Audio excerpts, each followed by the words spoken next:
Imagine a scenario where the capital gains tax rate is increased to 44.6%. How would it transform the investment landscape? Let's start with understanding what capital gains tax is. Picture it like this. You've bought a beautiful painting for $1,000. Over the years, this painting appreciates in value, and one day you decide to sell it for $2,000. That extra $1,000 you've made? That's a capital gain. Capital gains tax, then, is the tax levied on the profit you make from selling assets. These assets could be anything from stocks and bonds to real estate, and yes, even that beautiful painting. As it stands today, the top capital gains tax rate for most assets is at 20%. This is the slice the government takes from your capital gains if you're in the top tax bracket. But there's a twist. This rate can be higher for certain types of investments or for high-income taxpayers. The tax landscape is always a bit more convoluted than it seems, isn't it? Now, let's add another layer to this. If you've inherited assets, like a house or a collection of vintage cars, you're also subject to capital gains tax. This is where the step-up in basis comes into play.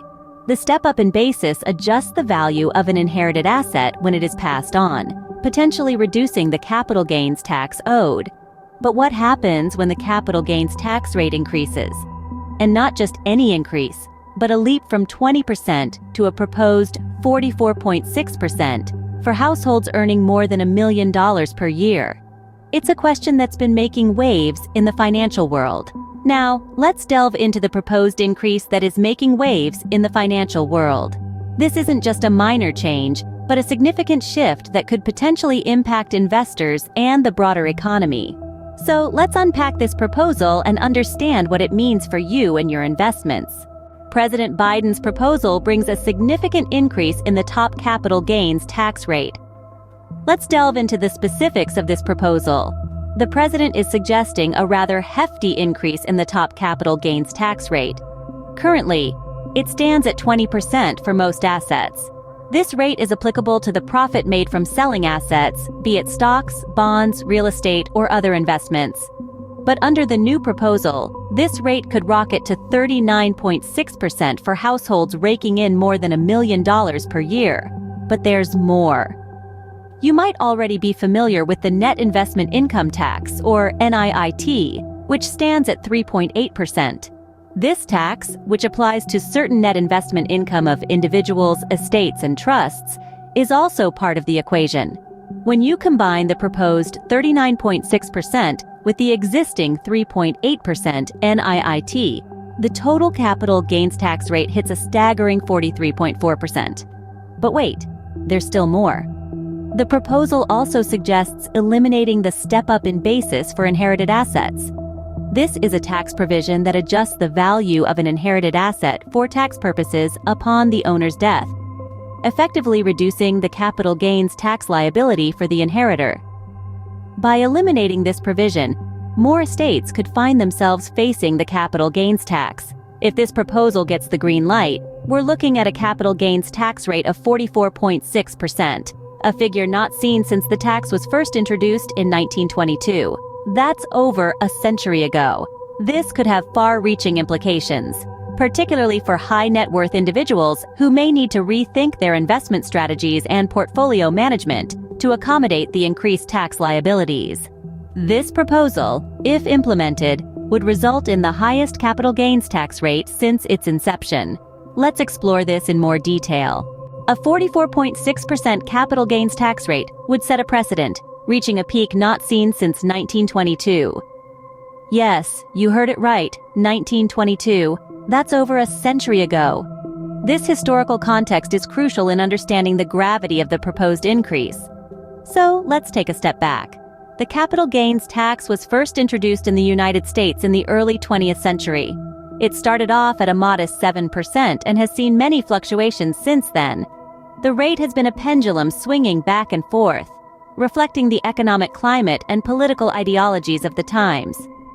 During the Great Depression in the 1930s, the rate shot up to a whopping 25% in an attempt to stabilize the economy.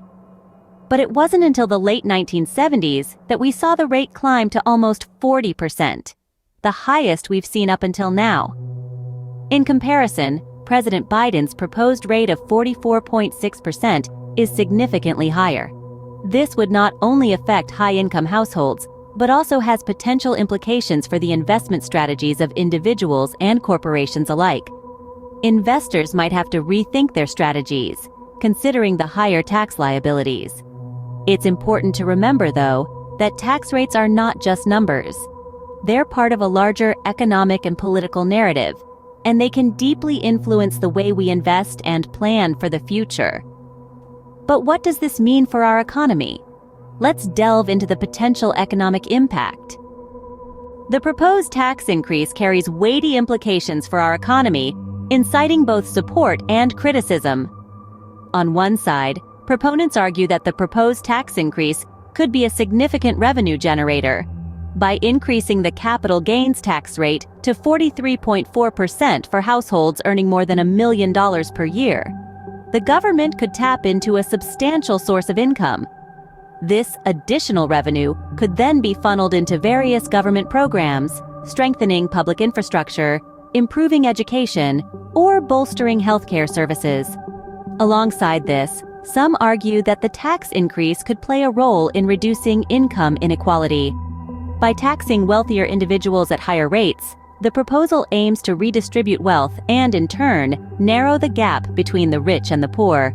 This could lead to a more balanced society, where wealth is not concentrated in the hands of a select few, but is more evenly distributed. However, there's another side to the coin. Critics argue that a higher capital gains tax could discourage investment and entrepreneurship. For many, the prospect of a nearly half cut on their profits might make them think twice before making risky investments or launching a new venture. This could potentially lead to slower economic growth, as fewer investments mean less capital circulating in the economy. Moreover, the proposed tax increase could impact the capital markets. With investors potentially pulling back due to higher tax liabilities, we may see reduced investment in these markets. This could affect the liquidity and stability of these markets, with potential ripple effects across the economy.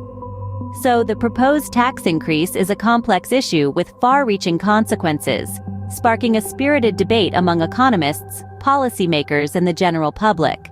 Its potential to generate government revenue and reduce income inequality is weighed against its potential to discourage investment and slow economic growth. While the economic impact is important, let's not forget that this is still a proposal. It has a legislative journey to undertake. A proposal is merely the first step. The legislative process will determine the proposal's fate. To understand this, we must delve into the heart of American politics. Any changes to the capital gains tax rate, such as the one proposed by President Biden, require congressional approval. This means that the proposal must navigate through a maze of legislative procedures, including review by various committees, debates on the floor of the House and Senate, and ultimately, a vote by our elected representatives. The process is not a straightforward one. Along the way, lawmakers engage in vigorous debates, negotiations, and compromises. These discussions can lead to significant changes to the initial proposal, which is why the final outcome may differ substantially from what was originally put forth. It's a dynamic process, shaped by a multitude of factors, including the political climate, public opinion, and the interests of various stakeholders. But why does this matter to you? Well, the decisions made in these hallowed halls have real-world implications, affecting everything from your investment portfolio to the broader economy. An increase in the capital gains tax rate could lead to shifts in investment strategies, changes in economic growth, and even alterations in tax policy. As we continue to monitor this proposal, remember that its implications could be far-reaching for investors, the economy, and tax policy.